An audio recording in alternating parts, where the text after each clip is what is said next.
Los tiempos de gran incertidumbre pueden ser la excusa para entregarse al miedo o la motivación para conquistar mejores certezas. Esa es la tesis número 2 de mi libro 95 tesis para la nueva generación. El humanista italiano Lorenzo Valla desenmascaró en 1440 uno de los fraudes más famosos de la historia.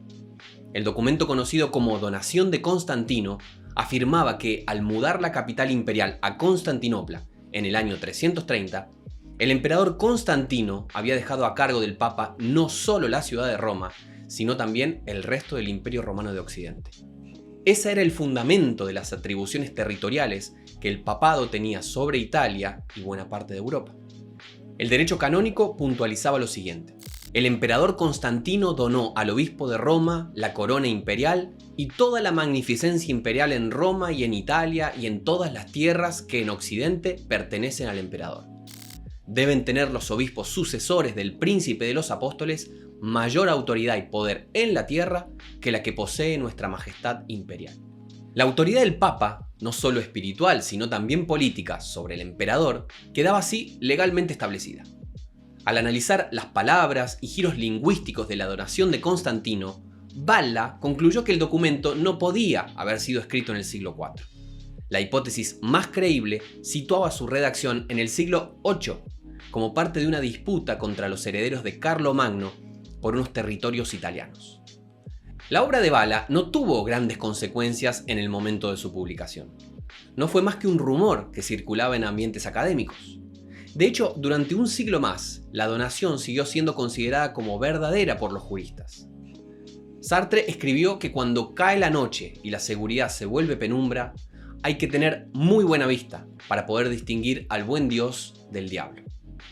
En la bruma posmoderna en la que andamos, cuesta muchísimo gritar tierra a la vista. Somos náufragos de identidad en unos tiempos líquidos. Las generaciones que nos precedieron podían hablar de normal, verdad, perversión, familia, éxito, mujer o bueno, a partir de implícitos acuerdos de la tradición occidental. Hoy, la incertidumbre es nuestro acuerdo. Nos cuesta dejar de sospechar de todo. La hipótesis de que existe cierta objetividad en el lenguaje ha perdido el consenso del que gozó en el pasado. Lo mejor que nos va quedando son las opiniones, los recorridos vitales, la reivindicación que pueden ofrecer las subjetividades al dar su testimonio. Cada cuerpo se aferra a la madera que puede, la que le da algún tipo de equilibrio mental. Desde ese púlpito inquieto, proclama su verdad con la esperanza de que esa voz ayude a reconstruir algún tipo de tejido social. Y si ya la mera existencia en esta era turbulenta es un cóctel de ansiedades, problemas de identidad y angustia, ¿cuánto más el hecho de ser una iglesia en misión? Nos sentimos acomplejados y siempre bajo el escrutinio. Nos debatimos entre dos formas de culpa. Primero, la de rozar en ocasiones el fanatismo religioso, y segundo, la conciencia de lo mediocre que es nuestro testimonio cristiano. Aunque la sensación es a menudo bastante asfixiante, hay un dato que puede darnos esperanza. La Reforma Protestante brotó justamente en medio de una asfixia similar. A comienzos de 1520, entre dudas cada vez más significativas sobre la legitimidad del papado, llegó a manos de Lutero una copia de la obra de Lorenzo Valla. Fue la gota que rebalsó el vaso. La donación de Constantino no era un título de propiedad legítimo. Eso significaba que durante siglos la Iglesia de Roma había lucrado y hecho guerras sobre la base de un fraude. Si hasta ese momento Lutero intentaba conciliar sus descubrimientos bíblicos con la institución del papado, después de esa lectura su tono cambió drásticamente. Ese mismo año publicó A la nobleza cristiana de la nación alemana y la cautividad babilónica de la Iglesia, dos tratados en los que hablaba abiertamente, por primera vez, del Papa como el anticristo.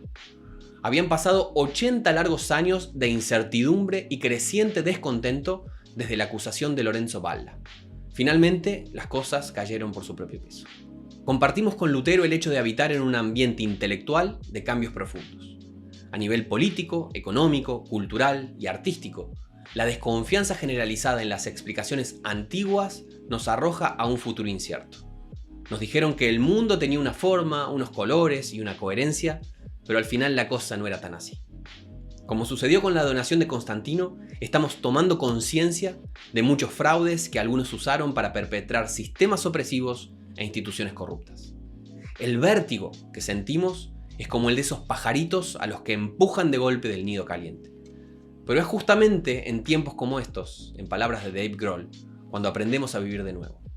Podemos llorar sobre la leche derramada y lamentarnos hablando del mundo que se nos escapa, o podemos aprovechar el vértigo y la urgencia para obligarnos a levantar vuelo de una vez por todas.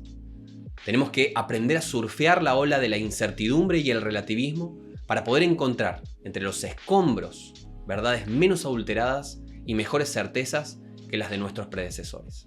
Henry Nouwen decía que ese duro camino es justamente el que nos permitirá ser flexibles sin caer en el relativismo, firmes en nuestros planteamientos sin ser rígidos, espontáneos en el diálogo sin llegar a ser ofensivos, corteses y generosos a la hora del perdón sin ser excesivamente blandos y verdaderos testigos sin convertirnos en manipuladores.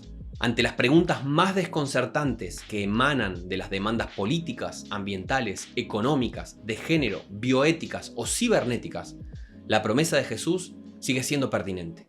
No se preocupen de antemano por lo que van a decir, solo hablen lo que Dios les diga en ese momento, porque no serán ustedes los que hablen, sino el Espíritu Santo. No creo que esta asfixia que sentimos represente la muerte del cristianismo.